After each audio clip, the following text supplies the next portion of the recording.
Artist Monday 10, Disgrifiad sain. A'r bleddyn ydw i, a dwi'n gynhyrchydd ymgysylltu i Artist Monday 10. Dwi am ddisgrifio trioleg Titsimini gan Naomi Rincón Gallardo sy'n ymddangos yng nghanolfan gelfyddydau chapter o fis Hydref 2023 tan fis Chwefror 2024. Mae Naomi Rincón Gallardo yn artist gweledol ac ymchwilydd sy'n byw ac yn gweithio ar hyn o bryd ym Mecsico. Mae ei gwaith yn archwilio theatr, gemau, mytholeg, systemau gormes a ffeministaethau queer.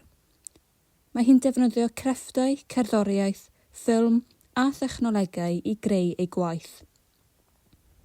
Tair ffilm yw trioleg Titsimini, sef Penillion Bydreddi 2021, Soned Gwehilion 2022 ac Eclipse 2023. Mae pob ffilm tua 20 munud o hyd, gyda'r ffilmiau, ceir cerfluniau ac animatroneg o'r cymeriadau sy'n ymddangos ynddynt.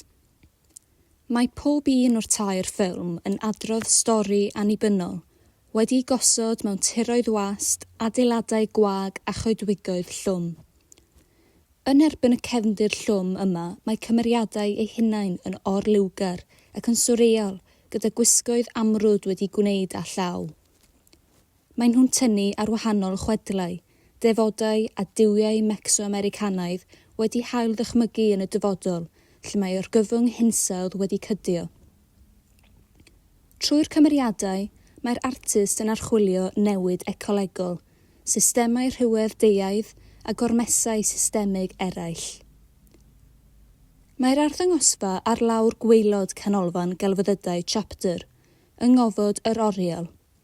Mae'r oriel ar un lefel, heb ddrws, ond mae minciau yma ac acw yn y gofodau.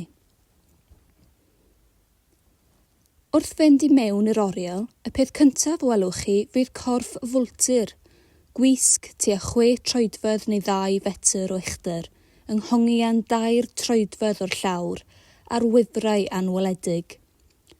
Mae'n animatronig a bob hyn a hyn, mae'n chwifio ei adenydd du ac yn agor ei big.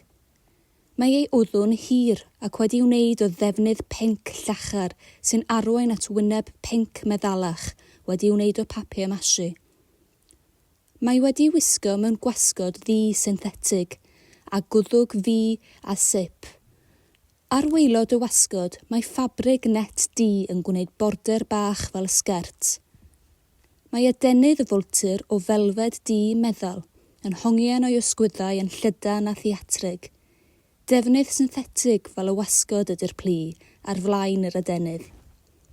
Dyma wisg actorion yn y ffilm gyntaf, Penillion Bydreddi, sy'n chwarae ar sgrin ar y dde wrth i chi fynd i mewn i'r oriel, ychydig i'r dde o'r fwltur. Yn y ffilm, mae'r fwlturod yn chwilota tiroedd wast yng nghwmni Chiwetatho. Ysbrydion menywod Aztec a fu farw wrth enni plentyn ydy'r Chiwetatho.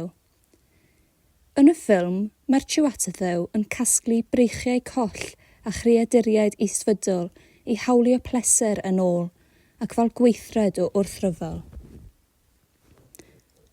Ar y llawr i'r dde o'r sgrin, mae cerflun animatronig 3D o'r Chiwetatho, tua 2 troedfedd o uchder. Ffrâm a onglog yw ei chorff, gyda'i sgwyddau gwlanog a chorff sbwng. Mae'n gwisgo 2 froneg gyda thethu latex llwyd tywyll. Yng nghanol ei brest, mae penglog llwyd o bapur mâché, ac o dan hwn mae 2 dwll gyda dwylo sbwng llwyd tywyll yn ymwthio allan a'i cledrau ymlaen. Blwch sgwâr wedi wneud o ffelt yw'r pen, gyda wyneb penglog llwyd. Mae'r llygaid mawr y trwyn a'r geg wedi'i torri allan, a'r geg yn betriol sy'n datgelu gwefusau mawr coch. Wrth ei bochau, mae silindrau plastig yn cynrychioli clistiau.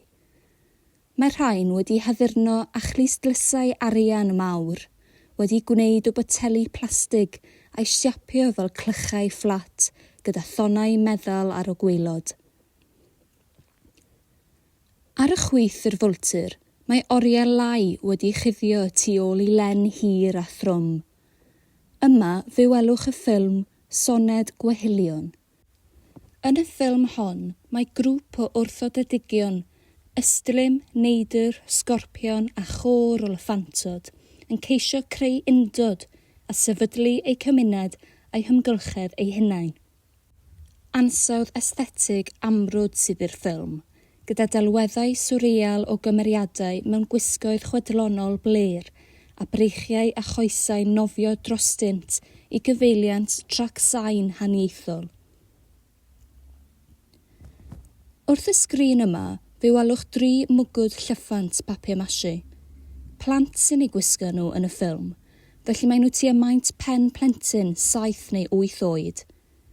Mae nhw wedi codi oddi ar y llawr ar bolion du, pob un tua 4.5 troedfedd o uchder. Mae'r mygydau'n wyrdd, arian ac efydd gyda chegau agored wedi goleuo gan oleuadau gwyrdd, coch a glas. Mae ganddyn nhw ffroenau mawr a 2 soced llygad mawr ymwthiol. Ym mhob soced mae pelen blastig, y math a allai fod yn degan cu neu'n belen mewn peiriant crafanc mewn arced. Mae pob mwgwd yn gwneud sŵn gwahanol, unau ar hap neu drwy synwyddion symud. Mae'r mwgwd broga gwyrdd sydd ar y chwith agosaf at y sgrin yn gwneud sŵn grwndi electronig neu sgrech electronig sy'n awgrymu rhybydd eich bod chi'n rhy agos. Os daliwch chi gerdded i'r dde o'r penillion bydreddu, fe welwch y ffilm olaf, Eclipse, y tu ôl i len hir trwm arall yng nghefn yr oriel. Dyma ffilm theatrig arall gyda ffigurau swreal, chwedlonol, cyfeiriadau llenyddol a thrac sain sy'n aml yn gras, aflafar ac amhersain. Mae'r ffilm yn dilyn dyn ifanc mewn trôns gwyn a'i ben wedi dorri ffwrdd, gyda 2 sarff yn dod allan o'i wddf. Trwy gydol y ffilm, mae'n cwrdd â chreaduriaid eraill, gan gynnwys grŵp o wyfynod du a thwrci sy'n emau i gyd. Mae'r ffilm wedi lleoli rhwng coedwig a hen adeilad gwag, a cheir motif ailadroddus o eclips lle mae haul coch yn diflannu y tu ôl yr lleiad y ddu. Mae creaduriaid yn llwyfannu perfformiad coreograffi sy'n gyfuniad o sioe filwrol a symudiad mynegiannol. Does dim cerfluniau gyda'r ffilm hon, ond mae'r cymeriad Chiwetatho a welsom yn y penillion bydreddu yn ymddangos yn y ffilm yma hefyd.